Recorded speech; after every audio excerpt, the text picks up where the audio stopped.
একটা খুব signature move ছিল আওয়ামী লীগের, সেটা হচ্ছে মেরে কেটে ওরা সাগরে ভাসায় দিত।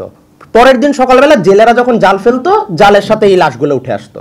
কি পরিমাণ ব্যর্থ হলে 15 বছর একটা ফ্যাসিস্ট সরকার এভাবে থেকে যাচ্ছে আর এভাবে মেরে যাচ্ছে, যে গুম করছে, খুন করছে।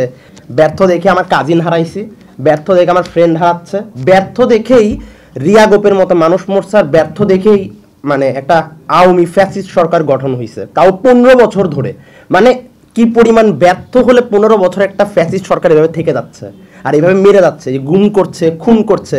অনেকে তো এই গুম খুনের একটা খুব মানে খুবই মেজর পয়েন্টই বলেন নাই, সেটা হচ্ছে চট্টগ্রামে হয়েছিল জিনিসটা, 13 সালেও হয়েছে। এটা একটা খুব সিগনেচার মুভ ছিল আওয়ামী লীগের, সেটা হচ্ছে মেরে কেটে ওরা সাগরে ভাসায় দিত। আমি চট্টগ্রামের মানুষ, আমি জানি এটা কারেন্ট অফ করে দিত, সাগর পাড়ের এরিয়ার কারেন্ট অফ করে দিত, তারপর লাশগুলাকে কেটে মানে বস্তার মধ্যে ভরতো, ভরে করতে কি সাগরে ভাসায় দিত। পরের দিন সকালবেলা জেলেরা যখন জাল ফেলতো, জালের সাথে এই লাশগুলো উঠে আসতো। এটা কোনো খবরের পাতায়, কোনো নিউজের ফ্রন্ট পেজে, এমনকি আজকে অনেক নিউজ চ্যানেল যারা বড় বড় করে কথা বলে তাদেরও ফ্রন্ট পেজে দেওয়ার মতো সাহস তারা পায় নাই। তো চিন্তা করেন যে কত পরিমাণ আসলে একটা ব্যর্থ হলে এই জিনিসটা, এটা কিন্তু ওপেন সিক্রেট, এটা আমার মতো ছেলে জানে, মানে কি এটা সবাই জানে, তো ওই এরিয়ার সবাই জানতো, কেউ কথা বলার সাহস পায় নাই।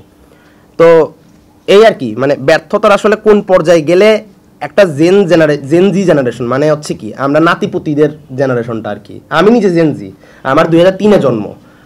সৈকতও জেনজি, সৈকত আমার থেকে 1 বছরের ছোট, আমার ফ্রেন্ডও জেনজি। আমরা কিন্তু এই জুলাই আন্দোলন যেটা, এটার ব্যাকবোন কিন্তু জেনজি। এখানে কিন্তু কোনো নির্দিষ্ট লিডার ছিল না। খুব সত্যি কথা বলতে, জুলাইয়ে যারা জেনজি নামছে ওদের কিন্তু কোটা নিয়ে মাথা ব্যথা ছিল না, চাকরি নিয়ে মাথা ব্যথা ছিল না। আমাদের কারোই চাকরি নিয়ে মাথা ব্যথা নাই, এমনকি আমি নিজেও বিদেশে চলে যাব, আমার যদি পড়ালেখা ভালো হয় আমি মাস্টার্সের জন্য বিদেশে যাবো কি, আমার চিন্তা ভাবনাই এরকম।